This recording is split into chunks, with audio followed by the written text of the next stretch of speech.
Marriage with اہل کتاب، اس کے اندر کیا ہے کہ ایک چیز جو ہمارے یہاں کامن ہے، مشہور ہے، وہ یہ کہ اہل کتاب کی کسی بھی عورت سے نکاح جو ہے وہ جائز ہے. یعنی پہلے میں یہ ٹاپک رکھ لوں آپ کے سامنے. ایک عام مسلمان یہ سمجھتا ہے کہ اہل کتاب کی کسی بھی عورت کے ساتھ نکاح جائز ہے. اہل کتاب میں کرسچنس اور جیوز کو سمجھا جاتا ہے. تو ہم لوگ یہ مانتے ہیں کہ کرسچن کی کسی بھی کرسچن عورت سے شادی جائز ہے. پھر ہم اپنی سوسائٹی میں دیکھتے ہیں کہ کئی سارے لوگ ہوتے ہیں جو مسلمان ہوتے ہیں اور وہ پھر کرسچن عورت سے شادی کر لیتے ہیں، اور دلیل کے طور پہ یہ بتایا جاتا ہے کہ بھائی اسلام اس کی اجازت دیتا ہے کہ اہل کتاب کی عورت سے شادی کر سکتے ہیں.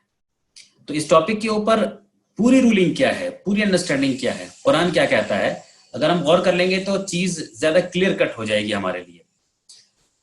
تو اس میں دیکھیے جو سورہ مائدہ کی آیت نمبر 5 ہے، جہاں پہ اجازت دی گئی ہے اہل کتاب کی عورتوں سے شادی کرنے کی، اس آیت میں اللہ پاک نے یہ کہا ہے کہ تمہارے لیے یعنی آج کے دن جو ہے تمہارے لیے حلال ہے یا جائز ہے جو بھی کھانا ہے، طیبات ہے کھانا، اور عورتیں بھی اہل کتاب میں سے، یعنی اہل کتاب کے لوگوں کے کا کھانا بھی تمہارے لیے جائز ہے، اور ان کی جو محسنات ہیں عورتیں، ان سے نکاح تمہارا جائز ہے.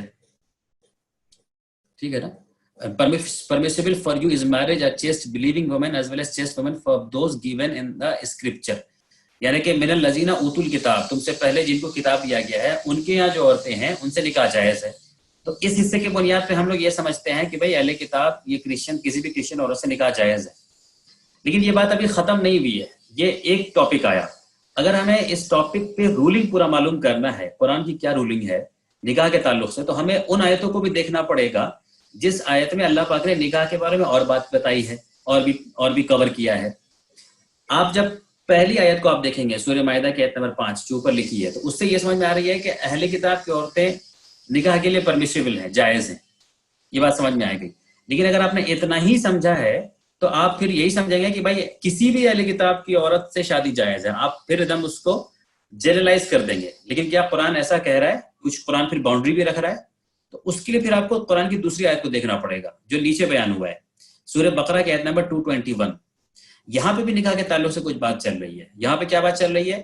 وَلَا تَنْكِحُوا الْمُشْرِكَاتِ حَتَّى يُؤْمِنَّ، کہ نہیں نکاح کرو مشرک عورتوں سے حتیٰ جب تک کہ وہ بلیو نہ کرنے لگ جائیں، ماننے نہ لگ جائیں. یہاں پہ اللہ پاک یہ بتا رہا ہے کہ مشرک عورتوں سے نکاح جائز نہیں ہے. پہلے آیت میں اللہ پاک کہہ رہا تھا کہ اہل کتاب کی عورتوں سے نکاح جائز ہے. تو بات تو بہت کلیئر ہے کہ پہلی آیت میں آپ سے یہ کہا جا رہا ہے کہ اہل کتاب کی عورتوں سے نکاح جائز ہے. دوسری آیت آپ سے یہ کہہ رہی ہے کہ مشرک عورتوں سے جائز نہیں ہے.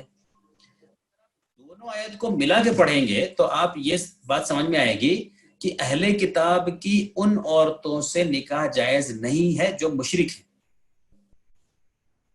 اور جو مشرک نہیں ہیں ان سے نکاح جائز ہے. یہ پوری رولنگ ہوگی اگر آپ دونوں آیت کو پڑھیں گے.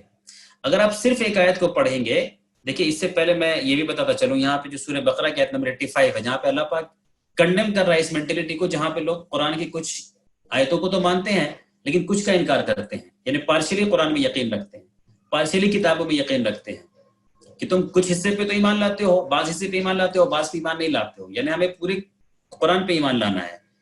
تو اہل کتاب کی ان عورتوں سے نکاح جائز ہے جو مشرک نہ ہوں. یہ دونوں آیتوں کو ملا کے پڑھیں گے تب یہ بات سمجھ میں آئے گی. اگر آپ صرف پہلی آیت کو دیکھیں گے تو آپ کو لگے گا کہ اہل کتاب کی ساری عورتوں سے نکاح جائز ہے. آئی تھنک یہ بات آپ کو اب سمجھ میں آ رہی ہوگی. تو اس ٹاپک پہ اگر ہمیں رولنگ معلوم کرنا ہے کہ اس ٹاپک پہ رولنگ کیا ہے، صحیح رولنگ کیا ہے قرآن کی، تو ہمیں دونوں آیتوں کو دیکھنا پڑے گا.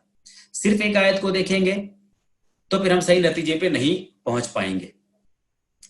اب یہاں پر ایک اور چیز، ایک اور طریقہ اور سمجھانے کا ہے آپ کو. اگر کوئی یہ ابھی بھی سمجھتے ہیں کہ نہیں ایسا تو نہیں ہے، جب قرآن کہہ رہا ہے کہ اہل کتاب کی عورتوں سے نکاح جائز ہے مطلب کہ ساری عورتوں سے نکاح جائز ہے. اب وہ یہ سورہ بقرہ کے آیت میں تو اسے ایک چیز کو نہیں دیکھ رہا ہے جو کہہ رہا ہے کہ مشرک مومن سے جائز نہیں ہے. تو کوئی یہ کہے کہ نہیں میں تو نہیں مانوں گا اس کو. تو ان سے پھر یہ سوال، ایک اور سوال کیا آ سکتا ہے کہ اسی آیت میں آپ کو یہ بھی بتایا جا رہا ہے کہ اہل کتاب کے لوگوں کا کھانا بھی جائز ہے آپ کے لیے. اہل کتاب کے جو لوگ ہیں ان کا کھانا بھی جائز ہے، ٹھیک ہے نا.